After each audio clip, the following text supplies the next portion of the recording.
And we are at 1219 North Sheridan at a barber shop, and just after 9 o'clock we received a call in reference to a shooting here.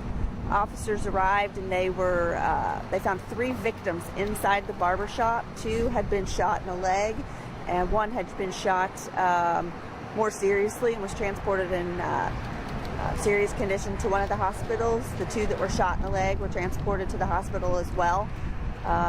This time we have very little suspect information to go on. We do know they were in a vehicle, possibly a dark colored crossover type vehicle, and it was last seen leaving the parking lot with no directions of travel. It was one black male that entered the store with started opening fire inside. We've got our detectives just getting here.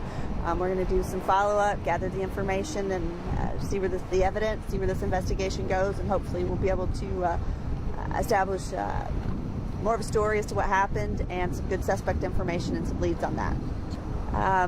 I'm not exactly sure where he was shot, the one that's in more critical condition. I'm going to assume somewhere in the chest midsection area. All 3 male victims. Sergeant Walker has arrived. It's just normal, especially on a scene of this scale and magnitude, to have our crime scene units come out and the detectives that work homicide or work the major cases, they are the ones that work the shootings. We don't have any evidence that it was a robbery. Nothing was taken as far as we know, and the little information we're going on is there weren't any demands that were initially made by the shooter. It appears that there were several people in the barbershop. I don't have a number, but it was full of people, and according to one of the witnesses, they closed at 9 o'clock, and so it was right at closing time for this barbershop. I believe it was a combination of both barbers and customers that were hit. I don't have that information right now. We're hoping to develop that. This case is in its infancy, the investigation, and hopefully all the evidence will lead us that way, and we'll have all those answers for you as quick as we can.